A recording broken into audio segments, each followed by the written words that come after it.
How you doing, sir?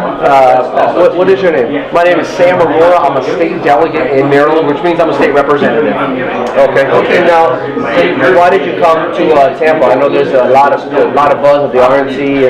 So tell me about what I guess that's true, but I'm a Democrat. I came here just to be at this event, benefiting the Washington Leadership Program, which of course is a scholarship program and leadership training program that takes college students, mostly of South Asian descent, and places them in government positions over summers, gives them a scholarship and leadership training. Okay. Now, what made you want to get into politics in the first place? Just I always like to know why things start and what's your mission? I never really thought I was going to get into politics. I thought I might be going into the arts, or if I were smart enough to be a doctor. But what ended up happening is I had people at school who took an interest in me, an administrator and teachers who helped me get a government internship on Capitol Hill when I was still in high school.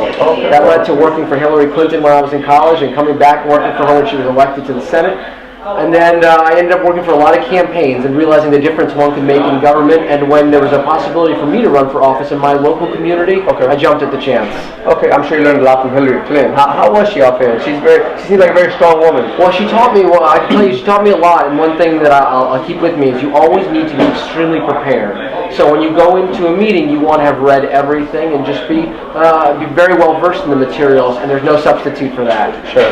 What words would you tell? I guess you're into kids growing into being something bigger in life, of course, which is awesome, great.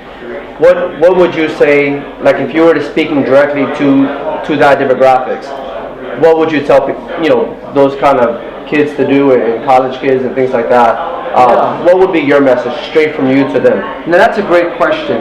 I think too often kids are told, get involved, but that doesn't mean anything. The point is to get involved in something you care about, because certainly everyone's got something that they care about, and you can be a leader in that at any level, whether it's on your town advising them, or whether it's with an organization you really like. The point is, everyone's got skills that they bring to the table, and they shouldn't be shy about doing it. Of course.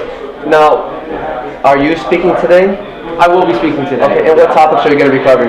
Not to go deep into it, but... Sure. No, I'll be talking about how important it is that we support young people and help them to be placed in this pipeline toward leadership. We need to train our young people, and there's no substitute for that. Okay. And what are you guys doing in you said Maryland? Yes. What are you implementing in Maryland? I know we're in Florida, but sure. But if you can model what you're doing in Maryland here, what are you doing there to help leadership? Now we take programs like this, like the Washington Leadership Program, and we make sure they're a success nationally. That's an important thing. In Maryland, one thing I like to do is take on interns and law clerks, and they help me in my office, and I help them understand what it means to work in government. Okay. Well, I guess that's it. Do you want to add anything before we end the recording?